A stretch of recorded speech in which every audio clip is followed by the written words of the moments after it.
What is up, Healthcare Squad? Logan here with Healthcare Stress Relief, and in this video we're going to be covering struggling with burnout. Now, if you've clicked on this video, chances are highly likely you are trying to understand burnout more. Maybe you are going through it yourself. Maybe you want to prevent it. Maybe a coworker you know has it and you want to learn more.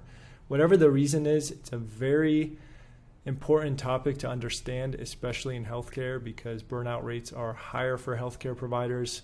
And if you are a healthcare worker, you are automatically at risk every time you walk into work.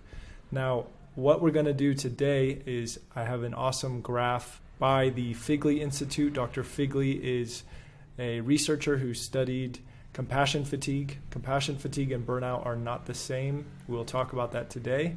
But we're going to go over this graph together about the symptoms that are being displayed and what that means for you. Now, you could just not be satisfied in your work environment, and that means you need to do something.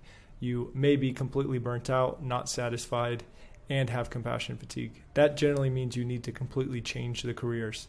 Now, there are certain categories we're going to go into, so stick around to the end so you can understand this completely. Increase your burnout awareness so you can help yourself, you can help your coworkers, and you can show up to your career in a better way because you will be in more alignment. So here to help, let's go ahead and dive in.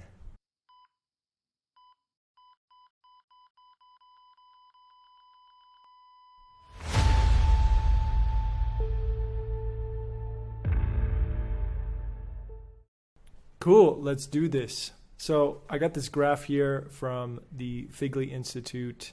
If you want to learn more about burnout and compassion fatigue, highly recommend going there. This graph, it comprises 5 categories. We're going to go ahead and just walk through this together so we can understand it more. But first, let's understand burnout. Burnout, 3 main symptoms: emotional, physical exhaustion. Number 2, cynicism, jadedness. And number 3, lack of purpose. That's burnout. Now, in order to understand compassion fatigue, I suggest you check out this video up here. Just did one all about compassion fatigue. Usually comes on quicker than burnout, and it can be handled through self-care, whereas burnout is long-term stress that just causes a completely broken person. They're separate things, but compassion fatigue absolutely can lead to burnout. So this first section: low burnout, low compassion fatigue, high satisfaction in your work. Everything's good. Just keep doing what you're doing. Enjoy your job. If you start to see things change, you can come back to this video and go from there. But this usually means if you're not burnt out, you have a good work environment, people are supporting you, and you're not giving too much of yourself. You're highly satisfied. The second column here, this is low burnout, high compassion fatigue, high satisfaction. So this is just your heart is a little heavy because maybe something happened at work, like what happened to me when a patient died on my watch. Compassion fatigue. When this happens, you have to be aware of it, okay? If you're aware of it, you can heal it. If you watch the video I made on compassion fatigue, we talk about the way to cure it is through self-care. Now with burnout, it's much more complicated than that. You can't cure burnout with just self-care. It's an environmental issue. So what you can do here, if you're in column number 2, you just stay and manage your emotions, work on your self-care. This is why I started the Bye Bye Burnout program. It covers everything, including compassion fatigue. If you're interested in that, click on the link below to schedule a call. We can talk. The third category here, this is just low satisfaction. So if you started your career as a nurse in med-surg and you hate it, it's just low satisfaction. You could potentially go to the OR and love it, and you love your job now. So all you really need to do is change the work environment and who you're serving.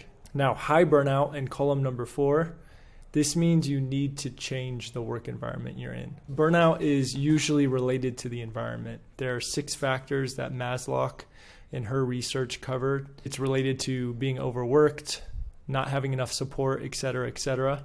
So with burnout, you need to change departments or just change what hospital you're working at or the floor. That's how you're going to be able to solve it. But with that being said, you're going to have to also take care of yourself, because if you are burnt out, your cortisol levels are very high, your stress levels are very high.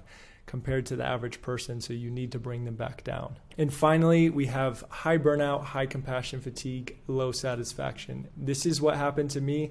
What I could have probably done is just go to another department, but I think my values didn't align with nursing completely because I like to be more independent.